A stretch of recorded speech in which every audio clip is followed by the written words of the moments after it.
So, for the very same thing, he escorted Crack Star across the street on, but talking to me.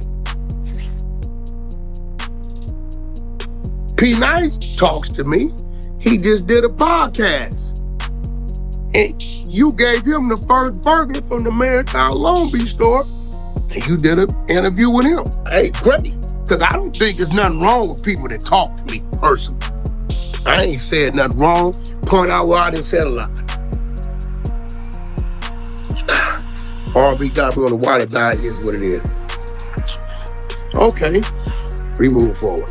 If you wouldn't have never approached him and marked him out and escorted him across the street like the buster he is, then that bad publicity wouldn't have never been on the spot. His evidence was a separate premiere event where Sam was spotted alongside individuals that Wack 100 claims he's had conversations with, sat down for interviews with, or linked up with through podcast appearances. That's what sparked Wack 100 throwing the word hypocrite into the mix. The way he broke it down, if associating with him is supposed to be a line nobody crosses, then that standard should apply across the board and not just get enforced selectively depending on who's involved.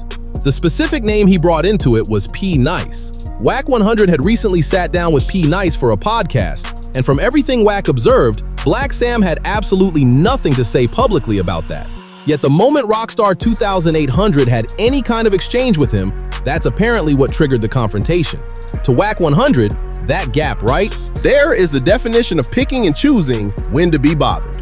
Now, all of this is coming straight from Wack 100's perspective, and depending on who you talk to, the full picture probably looks a lot different. But Wack 100 clearly isn't backing down from how he sees things. He went further and stated that a lot of the negativity attached to the Marathon Burger situation was avoidable, and that certain responses to it only poured fuel on something that could have stayed manageable. That's the point where Wack 100 decided to stop talking around it and address Blacc Sam head on. That was your decision, Blacc Sam. You intelligent as a businessman, but you making dumb decisions. You getting to the finish line and then you pissing on the product. Why? And then I'm tripping. Every time the camera on and Blacc Sam is standing by the people from the mayor office or the people from the radio station or the other prominent people, you see all the ninjas trying to get in there. Look, they're security.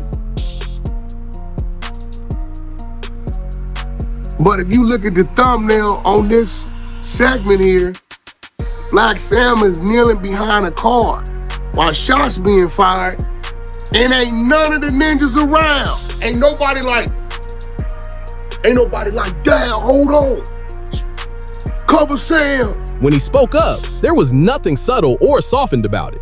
What came out of his mouth next had people throughout the hip-hop world stopping to pay attention. The reactions to Blacc Sam's involvement in all of this are genuinely divided. Part of the audience believes he carried himself exactly the way a loyal leader and protective figure should. Another portion of people feel the entire situation warranted a different approach, especially given the level of visibility and influence he's operating at now.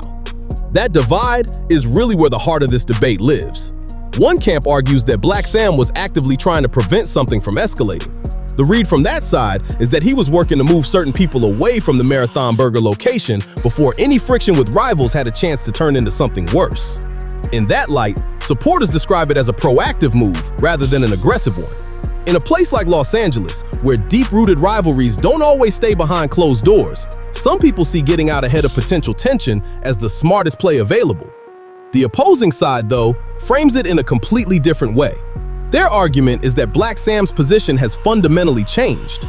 He's a business owner now, a recognizable public figure carrying a brand directly tied to Nipsey Hussle's name and vision. From that standpoint, people believe his energy should be channeled into leadership and decision-making, rather than putting himself at the center of confrontations personally. Events of that scale bring professional security specifically so that the owners never have to step into those situations themselves. When people saw Blacc Sam getting directly involved, a lot of them questioned whether that fit the role he's supposed to be playing at this stage. There's also the perception argument that keeps coming up. Blacc Sam isn't just representing himself. Everything he does reflects on a brand rooted in Nipsey Hussle's vision of community progress and ownership. Some critics feel that moments like this one risk pulling that brand in a direction that contradicts what it's supposed to stand for. Supporters fire back on that pretty firmly, though. Their counter is that Blacc Sam lost his brother, and that kind of grief reshapes how a person moves through every situation they face. For those people, loyalty to what Nipsey Hussle built will always outweigh optics. And when things got tense, he wasn't operating as an executive, he was operating as family. The discussion then shifted once more when Wack 100 brought up things Blacc Sam had said during his conversation with P. Nice. According to Wack 100, some of what was expressed during that sit-down didn't exactly line up with the image Blacc Sam puts forward in public settings. The Marathon brand and the legacy surrounding Nipsey Hussle are built on a foundation of growth, forward movement, and rising above street-level conflicts. That's the message most people connect with Nipsey's name. Nipsey Hussle was more than just a rapper from Crenshaw. Long before the Grammy nominations and the mainstream recognition, he was already building something that most people in the music industry weren't even thinking about yet. He came up in South Los Angeles at a time when the options in front of young men from that neighborhood were extremely limited. And instead of accepting those limitations, he spent years quietly constructing a blueprint that would eventually influence an entire generation of artists, entrepreneurs, and community figures across the country. What made Nipsey stand apart wasn't just the music, though the music was undeniable. Projects like Crenshaw and Victory Lap carried a weight and a clarity that felt different from what was dominating the airwaves. He rapped about real experiences without glorifying them carelessly, and he consistently threaded themes of ownership, discipline, and long-term thinking through his work in a way that resonated with people far beyond his immediate fan base. He wasn't chasing trends, he was setting a tone. But the business side of what he built is what truly set his legacy apart from most artists of his era. He famously sold physical copies of Crenshaw for $100 apiece, a move that turned heads and sparked conversation across the entire industry. It wasn't just a marketing stunt. It was a statement about how he valued his own work and how he expected others to value it too. Jay-Z bought 100 copies. That moment alone told you everything about how seriously the right people were taking what Nipsey was doing. Beyond music, he invested directly back into the neighborhood that raised him. He opened businesses along Crenshaw Boulevard, including the Marathon clothing store, which became a symbol of what community reinvestment could actually look like when it came from someone with genuine roots in the area. He wasn't coming in from the outside with a development check. He was someone who grew up on those streets, who understood what was missing, and who put his own money and energy into filling those gaps.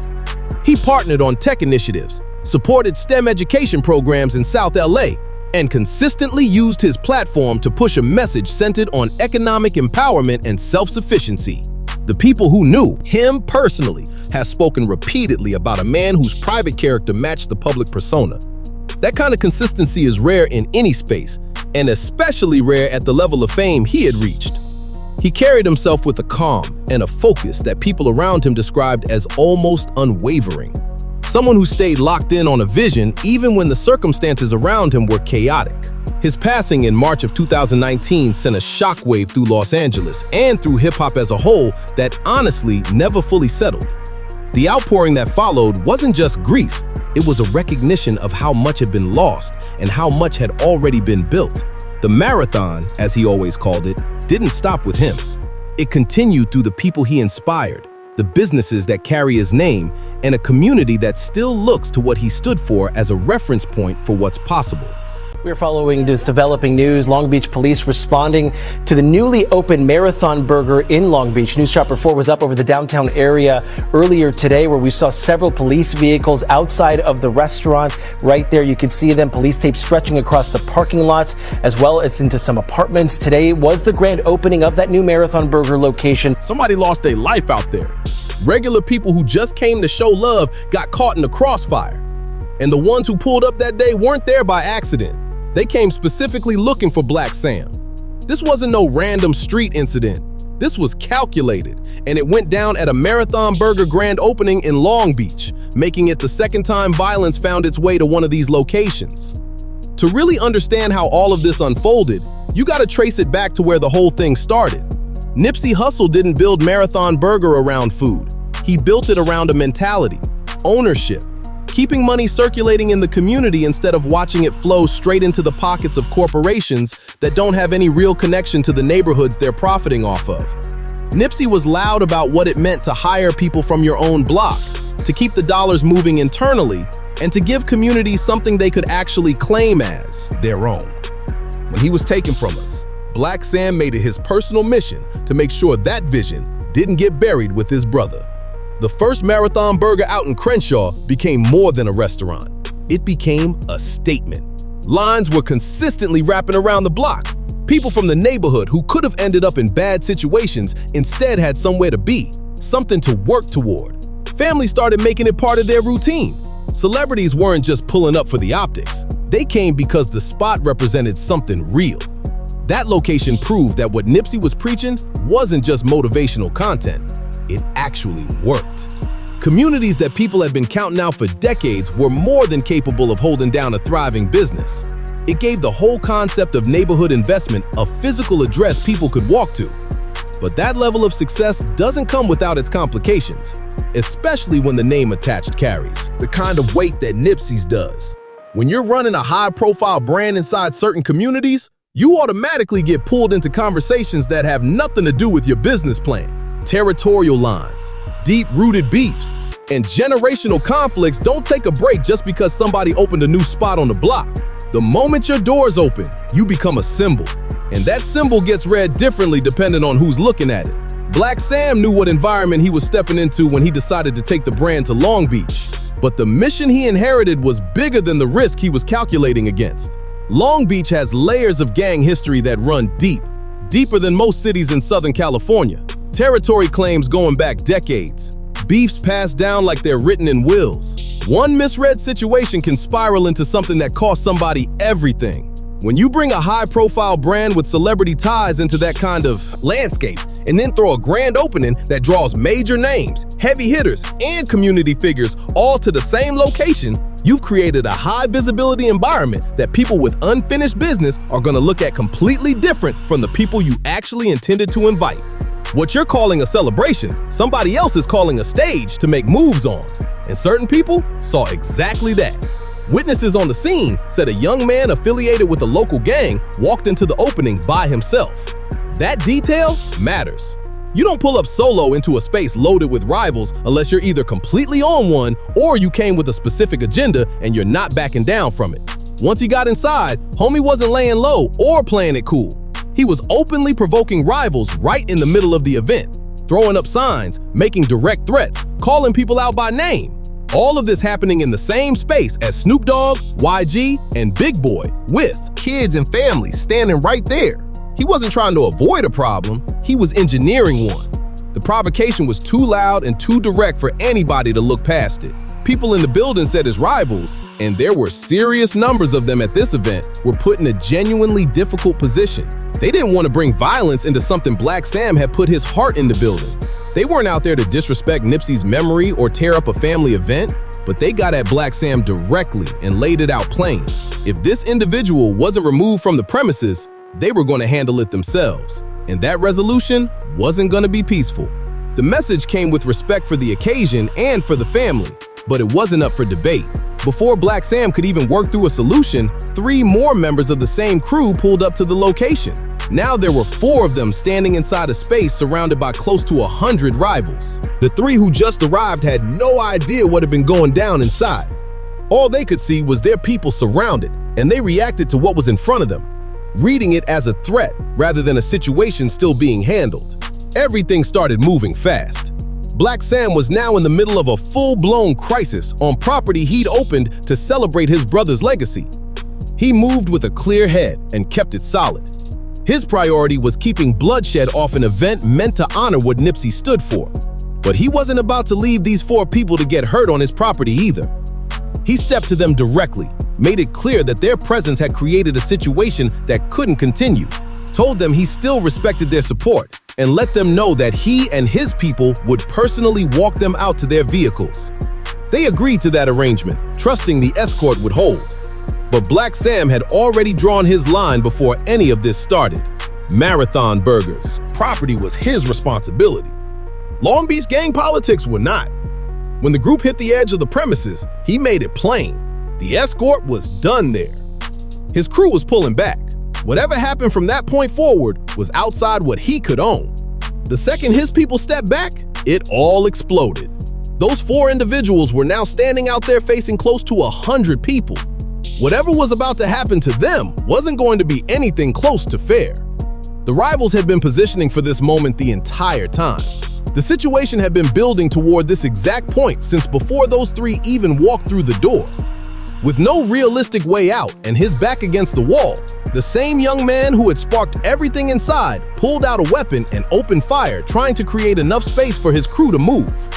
That decision flipped what would have been a brutal beatdown into a full-scale shooting with hundreds of civilians in the immediate range.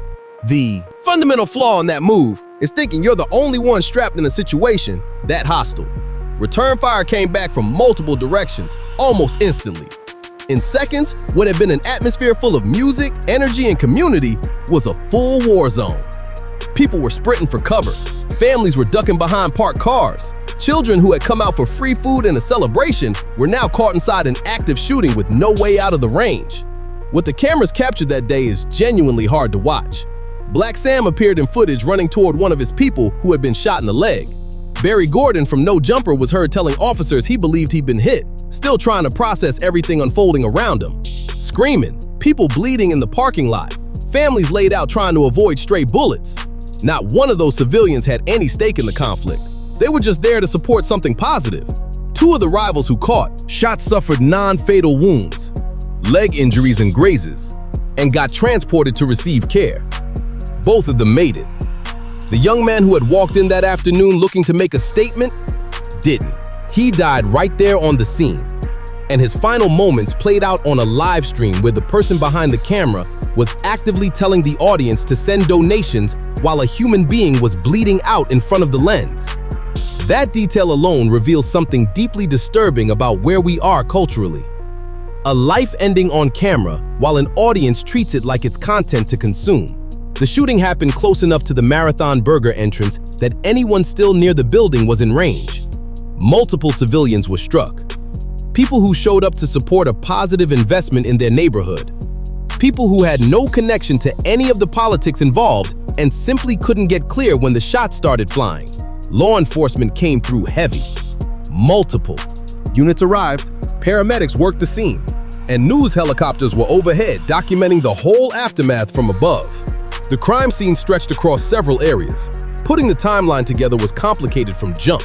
Witnesses who understood that talking to police in that environment carried its own street consequences. Footage that needed to be pulled from multiple sources, and a sequence of events that played out in a matter of seconds that investigators had to reconstruct piece by piece. The investigation was an uphill battle before it even got started. The artists who attended left carrying weight that went well beyond personal shock. Snoop Dogg came out to honor the brother of somebody who changed the game and ended up watching the exact kind of violence Nipsey dedicated his platform to speaking against unfold right in front of him. Big Boy, who had been consistently using his radio presence to amplify community-centered businesses, witnessed firsthand the reality that pushes mainstream investors away from certain neighborhoods every single time.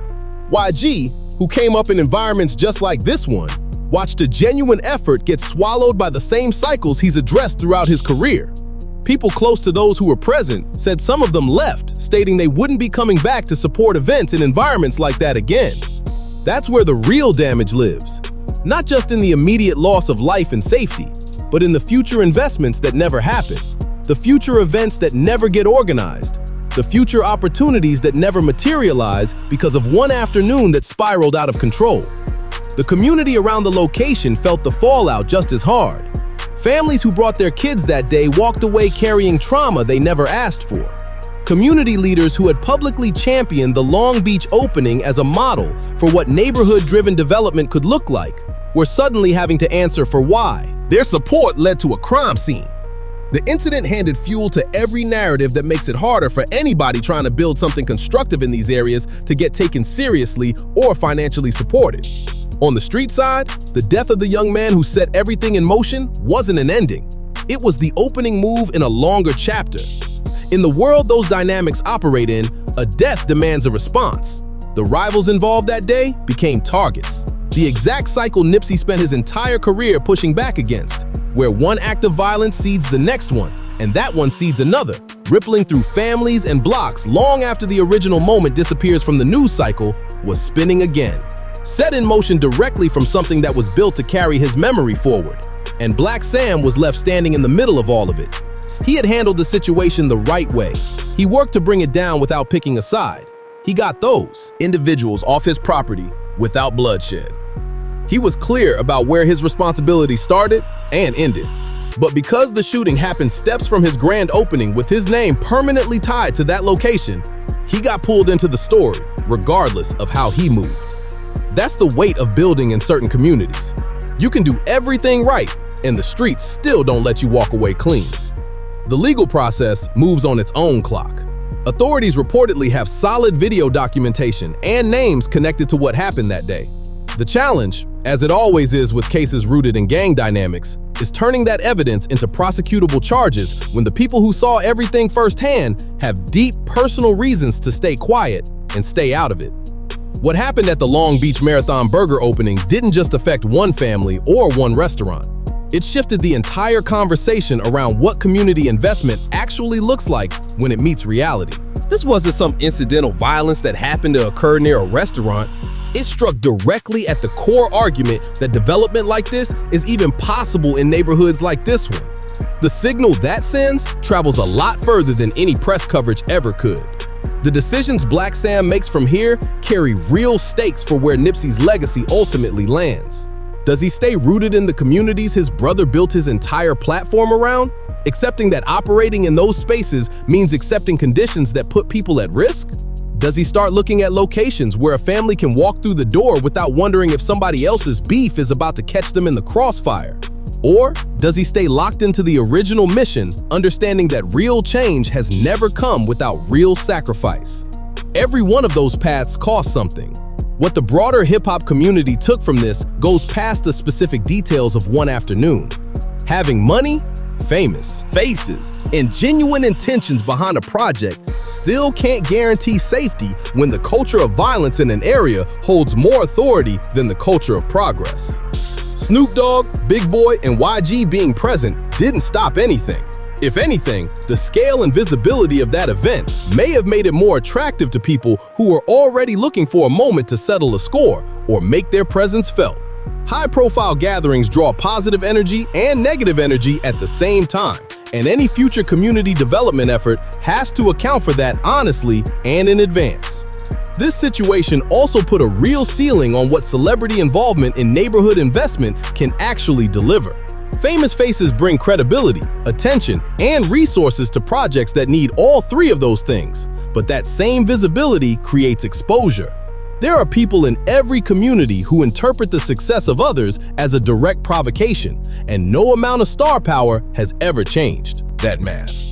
The Long Beach location remains shut down while the investigation moves forward, and the family figures out whether reopening is even a realistic option. The original Crenshaw location continues to operate, keeping the vision alive on that front. But the question hanging over everything now is how many situations like Long Beach can stack up before sustaining the mission starts to feel like something close to impossible. The economic fallout doesn't stop at Marathon Burger either.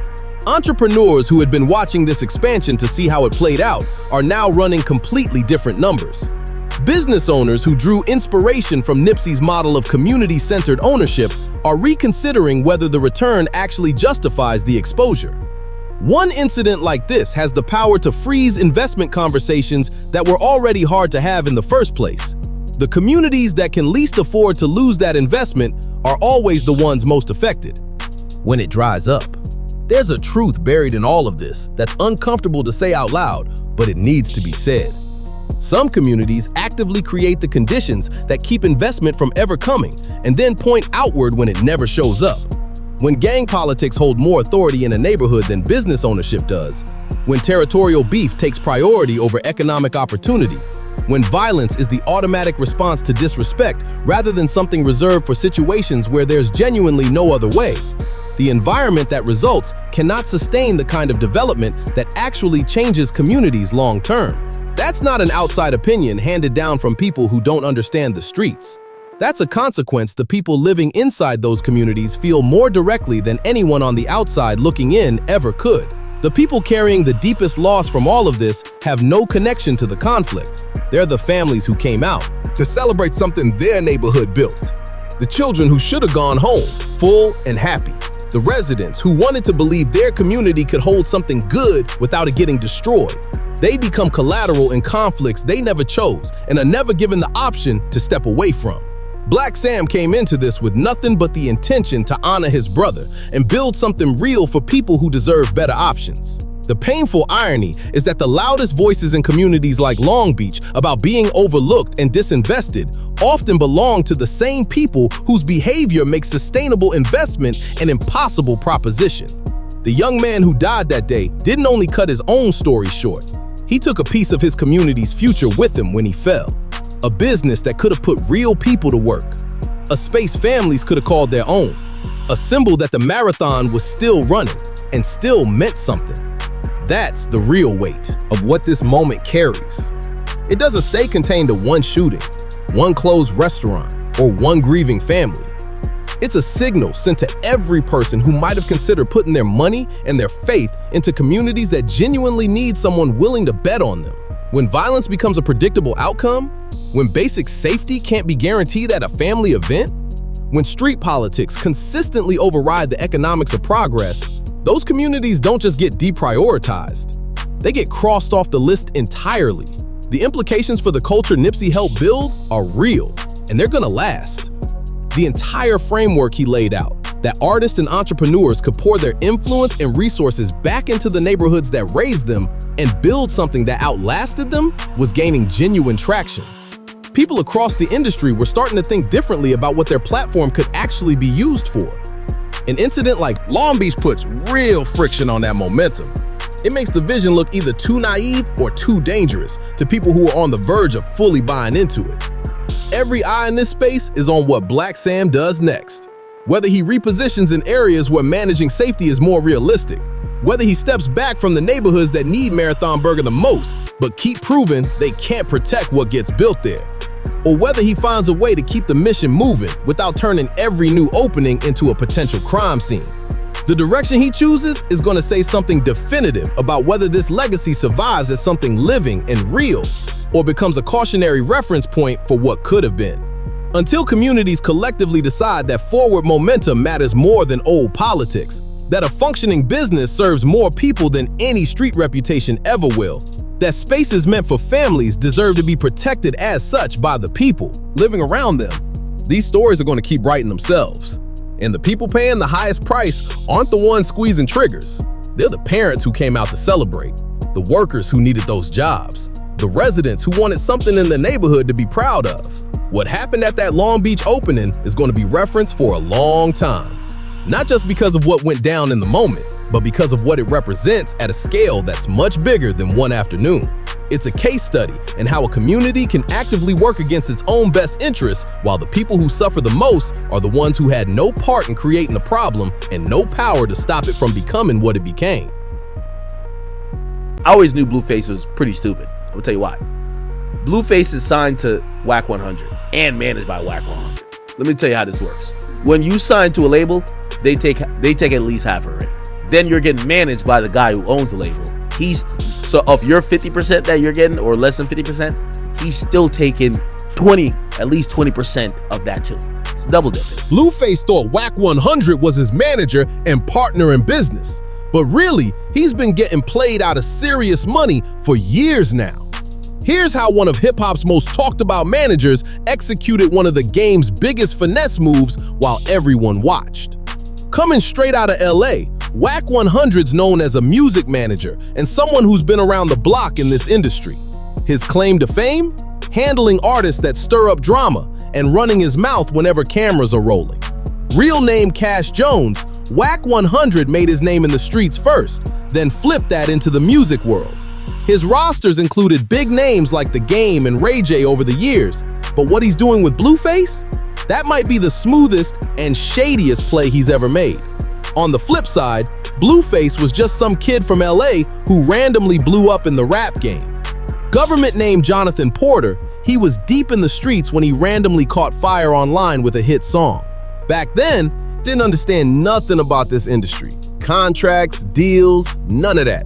Just a street kid who rapped in a weird flow that somehow connected with people. Perfect setup for somebody like Wack 100 to make moves on. Picture this. You got this young cat who just blew up overnight.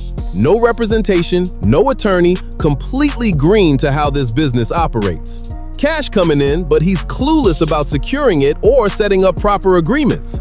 That's exactly when Wack 100 came circling like he smelled blood. The way Blueface tells it, Wack 100's daughter caught wind of that hit song and put her dad onto it. Next thing you know, Wack's hitting up Blueface's inbox trying to link up, but Blueface wasn't rushing to meet him. Why? Because if you look up Wack 100 online, it's nothing but mess and problems everywhere. Blueface straight up said he was keeping his distance because of what people were saying. He mentioned, when you search him up, what folks say about dude, it's all wild stuff. Wack 100 stayed persistent though, kept calling Blueface non-stop, pushing him to pull up to his crib for a sit-down. Blueface dodged those calls until one of his boys convinced him to at least listen to what the man had to offer. During this time, Blueface was running everything solo, booking his own performances, directing his own visuals, the whole nine. Big labels like Atlantic and Empire were reaching out too, but he felt like they couldn't relate to where he came from in the streets. So one afternoon, Blueface was posted up at the park in his neighborhood just vibing when Wack 100 started blowing his line up again, pressing him to come through. Blueface wasn't trying to go, but Wack actually sent a whip to come scoop him. When Blueface rolled up to Wack 100's estate, he was blown away immediately. He said something like, when you see someone who's really got it like that, you think, okay, I'm trying to get on that level. And that's exactly what Wack 100 was banking on, flashing his success and lifestyle to make Blueface believe he could deliver that same thing. Now this is where things get real sketchy. Wack 100 already had paperwork drawn up and waiting when Blueface walked through the door. Let that sink in. Legal documents were sitting there before they'd even had a real conversation about business. That's straight predator moves right there. But the most calculated part? What went down after that? Blueface looked over at Wack 100's wife and asked her dead serious, "Would you tell your own kid to sign something like this? Like if I was your son, you'd say this is good?" And she looked him in the eye and said, "Yes." Off that one answer from Wack's wife, Blueface put his name on those papers right there on the spot. No legal counsel, no time to actually read through the terms, no clue what he was really agreeing to. He just signed it because he believed a mother figure wouldn't do him dirty. Now here's where Wack 100's whole scheme gets revealed. What Blueface signed wasn't simply a management contract. It was a label agreement and management contract rolled into one. That means Wack 100's getting paid from both ends on the same money coming in. As the label, Wack 100's taking 50% of everything Blueface makes from music immediately. Then on top of that, as manager, he's grabbing another 20% of what Blueface has left over. Run those numbers. That's 70% of Blueface's earnings flowing directly into Wack 100's pockets. DJ Academics laid this whole thing out on his show and called it what it really is, getting paid twice from the same pot. I always knew Blueface was pretty stupid. I'll tell you why. Blueface is signed to Wack 100 and managed by Wack 100. Let me tell you how this works. When you sign to a label, they take at least half already. Then you're getting managed by the guy who owns the label. So of your 50% that you're getting, or less than 50%, he's still taking at least 20% of that too. It's double dipping. Usually, you're either dealing with a label contract or a management agreement, not both coming from the same person. That's a major conflict because your manager's job is getting you the best possible deals. But how's that gonna work when he's also the one cutting your checks? To put it in perspective, typical management agreements run between 15 to 20%, and standard label deals usually split things 50-50 once costs get paid back. But Wack 100 set this whole thing up, so he's eating good from both plates, while Blueface gets the short end from every direction. What makes it worse is this ain't no quick arrangement either. These types of agreements usually lock you in for several projects and years, meaning Wack 100's been pocketing 70% of what Blueface earns for years straight, and that's not stopping anytime soon. Jump to right now and you can see exactly what this setup did to him. Blueface just got released and came back home with empty pockets. Really sit with that for a second. Someone who had platinum hits and was one of the hottest names in rap not too long ago is now facing money problems. Even that seafood spot he was pushing isn't pulling in numbers like it should. When you're only holding on to 30% of what you make, building something stable or investing for later becomes nearly impossible. The majority of his bread's been flowing straight to Wack 100. Word is, Blueface might even have to let go of his property. This right here shows you how these types of agreements can wreck an artist's financial future completely. While Wack 100's living large in big houses and showing off on social media, the person who actually made the music is going broke. The wild part? Blueface is still stuck in this arrangement. Even if he wanted out tomorrow, these contracts are built to be almost unbreakable, unless you're ready to pay huge fees or get into costly legal wars. Keep in mind, Blueface was young and green when he put his signature on this. He was probably around 21, fresh from the streets with zero knowledge about business. Wack 100 saw that inexperience and used it to lock him into something that benefits Wack way more than the person actually making the art. This goes beyond just Blueface's situation. This is about a whole pattern in this industry where older cats with experience take advantage of young artists who don't know better. They play mind games, flash their success, and push urgency so these artists sign without getting proper help. Looking back now, there were tons of warning signs Blueface should have noticed. Papers ready before any real talk, mixing label and management into one deal, no time given for legal eyes on it. All classic moves from someone trying to take advantage. The slickest part was bringing Wack 100's wife into it to make the deal seem legit. That's manipulation on another level, making the artist feel like they're getting motherly wisdom when really they're walking into a setup. Knowing the business is everything. This whole mess proves why artists gotta learn about the business side of their craft. If Blueface understood basic contract language or had an attorney look at it, he could have dodged this entire trap. From Wack 100's angle, he probably thinks he's justified since he did help Blueface get bigger shows and navigate the industry. But taking 70% of what someone earns is wild, no matter how you spin it. Especially when that person's doing all the creative heavy lifting. The power setup here is completely one-sided. Wack 100's controlling Blueface's career path, his money, his business moves, all of it. That's not being partners. That's straight ownership. And when you control someone's career like that, you basically run their finances however you want. What's really messed up is how trapped Blueface is right now. Breaking free from these types of deals? That's a whole nightmare. You're looking at paying back advance money, covering attorney fees, and possibly owing even more than what's in your account. Meanwhile, Blueface is out here selling assets and stressing over bills, while Wack 100's still cashing in on that 70% from every move he makes. We're talking about millions that never should have left the artist's hands in the first place. Here's what every upcoming artist needs to burn into their memory. Never put pen to paper without legal representation checking it first. Doesn't matter if your own mama's recommending the deal. Get independent counsel. Too many industry OGs position themselves like they're your mentor or pops, but behind closed doors, they're calculating their next payday. A real mentor isn't draining 70% of your pockets, period. That mansion and luxury lifestyle Wack 100 was flexing, that wasn't just success, that was bait. He knew exactly what he was doing, showing off that wealth to make Blueface think linking up would get him there too. What Blueface couldn't see through was how Wack built all that by taking massive percentages from multiple artists over the years, not from his own creative output. The destruction these contracts cause goes way deeper than bank accounts. When you can't turn your success into actual wealth, you can't pour back into your community. You can't secure your family's future or set up your kids and their kids. Instead, you're stuck in a cycle where the same system exploiting you is the only thing you can depend on. If Blueface had a decent entertainment lawyer in that room, they would have shut this down immediately. A competent attorney would have separated these into different agreements, or at minimum, slashed those percentages down to something reasonable. Better yet, if there were actual educational programs teaching new artists about what's normal versus what's exploitative, Blueface would have recognized that 70% cut for what it really was: highway robbery with paperwork attached. Even just talking to other artists who'd been through management situations could have changed everything. They would have pointed out every single red flag waving in his face. And honestly, just taking a week to sit with the decision and research what standard deals look like would have been worth millions in the long run. But Wack manufactured that false sense of urgency specifically to prevent any of that from happening. Don't forget, Blueface had legitimate interest from major players like Atlantic and Empire. Sure, those corporate deals come with their own issues, but at least he wouldn't be handing over 70% to a single individual who controls every aspect of his career. Fast forward to today, and Blueface is living proof of what happens when you sign the wrong paperwork. Fresh out of jail with nothing in his pockets, businesses struggling, forced to liquidate property, and Wack 100 still collecting off every dollar that comes through. The irony cuts deep.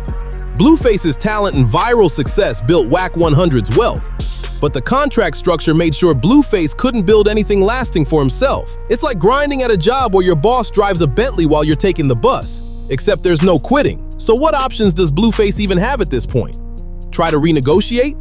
Wack 100 has zero motivation to give up his golden goose.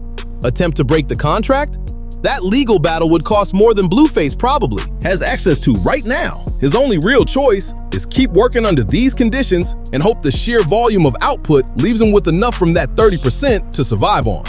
Beyond just the financial hit, think about what this does to someone mentally and creatively. How motivated can you stay when you know for every dollar you earn, 70 cents disappears into someone else's account? That kind of reality drains your passion real quick. And you can bet other artists are watching this unfold, taking mental notes on what not to do. The relationship dynamic here isn't what it should be between manager and artist. Real managers are in service of their artists. They're trying to maximize what the artist takes home, not structure elaborate schemes to funnel money into their own accounts. What Blueface ended up with resembles those extreme 360 deals everyone talks about, except somehow even worse. Most 360 agreements don't reach anywhere near 70%. That's just predatory on a different level. If this kind of contract structure becomes the new normal, we're looking at a dangerous shift in how the entire industry treats emerging talent. Other managers might start testing similar waters, betting that hungry artists will accept terrible terms just to get their foot in the door. These business conflicts have a way of destroying whatever personal connection existed too. Blueface likely looked up to Wack 100 at first, saw him as someone genuinely trying to help. Realizing you've been getting played this whole time by someone you trusted? That cuts different. The ripple effects hit everyone around the artist too. Blueface has kids, has family counting on him, people who should be benefiting from his success. Instead, the bulk of that money's been redirected to Wack 100's bank account. And the psychological toll of dealing with money stress, legal complications, and feeling completely trapped in a bad situation can really mess someone up. Success is supposed to bring security and freedom, not add more weight to carry. Think about the motivation problem too. When you're only keeping 30% of what you generate, where's the incentive to go all out creatively? Why push yourself to maximum capacity when someone else reaps most of the reward? The industry desperately needs stronger protective measures for young artists facing these predatory setups. There should be actual limits on how much can be taken from artists' earnings, especially when they're new and don't know any better. What if there was a mandatory cooling off period before any major contract could be finalized? A required waiting window where independent legal review had to happen. That simple change could save artists from making impulse decisions that haunt them for decades. The industry should be investing in real education programs. Teach artists about contract terminology, industry benchmarks, and basic business principles before they even start entertaining deals. Veteran artists who've been through the ringer need to step up more, actively mentor the next generation, and sound the alarm about common scams and shady practices they've witnessed. Maybe contracts should be required to include a clear breakdown showing exactly what percentage is being taken and how that compares to industry standards. Make it impossible for artists to miss what they're actually agreeing to. At the core of all this, Blueface is the one who got hurt. A young kid who caught lightning in a bottle with a viral moment. But instead of that setting up his future, it became the foundation for someone else's wealth. But this isn't just one artist's bad luck. It's a symptom of a much larger disease in the industry where experienced vultures prey on inexperienced talent. Until that fundamental problem gets addressed, these stories will keep repeating. The key takeaway that can't be stressed enough: knowledge protects you. If Blueface had understood even the basics of contract law and industry standards, this entire situation could have been prevented. Every artist coming up needs to treat the business education as seriously as perfecting their craft. Trust is fine, but verify everything through independent sources. Someone appearing successful or trustworthy doesn't automatically mean they're looking out for your interests. When you're faced with business decisions, force yourself to think past the immediate moment. What looks attractive today might be draining your pockets for the next decade. Hopefully, watching this situation play out pushes the industry toward actual reform. Maybe future artists get better protections. Maybe managers operating like this face real consequences for their actions. Blueface's legacy is going to be complicated now, remembered as much for getting finessed as for his music. But if his experience becomes the cautionary tale that saves other young artists from similar fates, then at least something meaningful comes from the pain. To every young artist reading this, learn from what happened here. Lawyer up. Understand every clause in your contracts and never let anyone rush you into signing documents you haven't fully processed. The financial decisions you make today determine whether you build wealth or spend years working for someone else's benefit. This industry can be incredible when it operates with integrity, but it can just as easily chew you up and spit you out. Stay educated, stay protected, and internalize this. When a deal feels too perfect, there's usually something hidden underneath.